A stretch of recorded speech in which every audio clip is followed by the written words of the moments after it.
नमस्कार, मैं एस्ट्रोलॉजर चंद्र प्रकाश वर्मा और आज हम बात करेंगे राजयोग होता क्या है, बनता कैसे है, कब ये प्रबल राजयोग होता है और कब इनके फलों में कमी आती है। वैसे तो दो ग्रहों के संबंधों से जिनसे कुछ विशेष फल की प्राप्ति हो योग कहलाता है, परंतु विशेष अर्थों में केंद्रेश और त्रिकोणेश का आपस में संबंध यदि हो रहा है तो वह योग कारक कहा गया है। राजयोग में राज शब्द ऐश्वर्य का बोध कराता है। इस कारण कुंडली में कोई भी योग हो, यदि उसका फल शुभ, धन कारक, समृद्धिवर्धक, उत्कर्ष लाने वाला होता है तो उसे ज्योतिष की भाषा में राजयोग कहा गया है। ऐसा राजयोग किस हद तक फल दिखाएगा, यह सारी कुंडली की बलशालिता पर निर्भर करता है, अन्य ग्रहों के बलाबल पर निर्भर करता है, राजयोग के खंडन करने वाले योगों पर और देश काल और परिस्थिति पर भी निर्भर करता है। योगों की संख्या बहुत है, अपरिमित है। यहाँ हम केवल त्रिकोण और केंद्र के स्वामी का योग राजयोग होता है, इसी पर बात करेंगे। बहुत से लोग केंद्रेश व त्रिकोणेश योग को लक्ष्मी विष्णु योग या लक्ष्मी विष्णु संयोग भी कहते हैं। शुभ फल होना स्वाभाविक है। किसी भी केंद्रेश का किसी भी त्रिकोणेश से संबंध होना वह राजयोग कारक होता है। केंद्रेश त्रिकोणेश में भी तारतम्यता होती है, अर्थात नवमेश दसमेश का संबंध जितना योग कारक हो सकता है उतना चतुर्थेश पंचमेश का नहीं। इसी प्रकार किसी भी व्यक्ति की जन्म कुंडली में नवमेश दसमेश दोनों एक साथ दसम भाव में बैठे हों तो अधिक योग कारक होगा, अधिक शुभ फल मिलेंगे। वहीं दोनों ग्रह यदि एक साथ अष्टम भाव में बैठे हों तो उतना शुभ फल नहीं मिल सकता है। यह सब अपनी बुद्धि से विचार करके ही समझना चाहिए।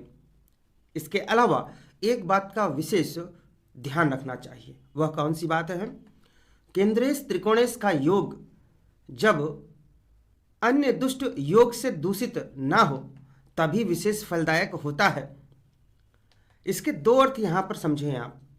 पहला तो ये मैंने कहा क्या कि केंद्रेश त्रिकोणेश का योग जब अन्य दुष्ट योग से दूषित ना हो। यह जो सेंटेंस है, यह जो वाक्य है, इसके दो अर्थ हो सकते हैं, वो समझने का प्रयत्न करें। पहला, यदि केंद्रेश त्रिकोणेश का योग होने के साथ साथ तीसरा, छठवां, 11वां का पाप ग्रह स्वामी हो, उसके साथ ही संबंध इनसे बन रहा हो, या फिर अष्टमेश चाहे वह शुभ हो या पाप हो उससे भी संबंध हो रहा है तो विशेष फलदायक नहीं होगा। ऐसा राजयोग विशेष फल प्रदान नहीं करता। दूसरा अर्थ इसका क्या होगा? जो वाक्य हमने अभी बोला कुछ देर पहले और हमने बताया कि दो अर्थ हैं इसके, तो पहला अर्थ तो हमने जान लिया। दूसरा क्या है? दूसरा अर्थ यह है कि त्रिकोणेश का केंद्रेश से तो संबंध हुआ, मतलब केंद्रेश और त्रिकोणेश का संबंध तो बना हुआ है, परंतु केंद्रेश पाप ग्रह है और 11वें भाव का भी स्वामी है, तो यह योग विशेष फलदायक नहीं होगा, भले ही राजयोग है।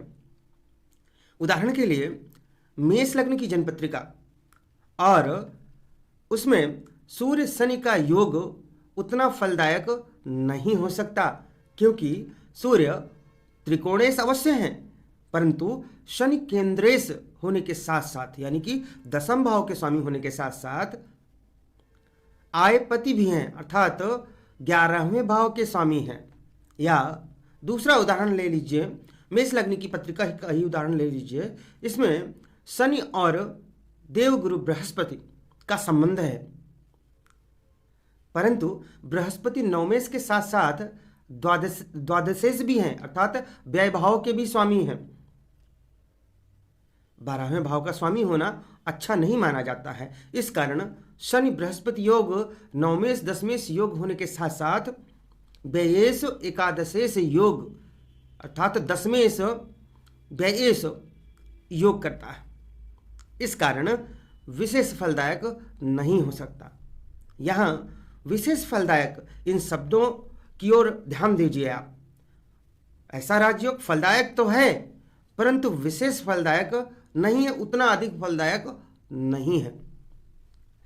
अब देखिए, ध्यान रहे कि केंद्रेश यदि शुभ ग्रह हो तो शुभ नहीं करता। केंद्रेश यदि शुभ ग्रह है तो शुभ फल नहीं करता है। यह एक प्रकार का दोष है। अन्य प्रकार के दोष भी हो सकते हैं, जैसे कोई ग्रह नीच राशि का हो, अस्तंगत हो, शत्रु राशि में हो। इस प्रकार से कई अन्य दोष भी हो सकते हैं। ये सब दोष यदि जन्मपत्रिका में हैं तो भले ही राजयोग बन रहा हो तो भी केंद्र त्रिकोण का संबंध शुभ फलदायक होगा, विशेष फलदायक नहीं होगा। फलदायक तो अवश्य ही होगा। तो इस प्रकार आज के इस वीडियो में हमने जाना कि राजयोग क्या होता है, किस प्रकार से राजयोग बनते हैं, और हमने यह भी देखा कि कौन सी ऐसी परिस्थितियां हो सकती हैं जब राजयोग बहुत प्रबल होता है और जब राजयोग सिर्फ शुभ फलदायी होता है, उतना विशेष फलदायी नहीं होता है। आशा करता हूँ यह आपको भली प्रकार से समझा पाया होऊंगा। आपको वीडियो कैसा लगा कमेंट में जरूर बताएं, और आपकी जन्मपत्रिका में ये योग हैं या नहीं यह भी बताएं। जो लोग ज्योतिष में रुचि लेते हैं, ज्योतिष सीखना चाहते हैं, वे हमारी वेबसाइट www.27nakshatra.com पर विजिट करें और हमारे कोर्सेज को ज्वाइन कर सकते हैं। आज के लिए बस इतना ही। नमस्कार।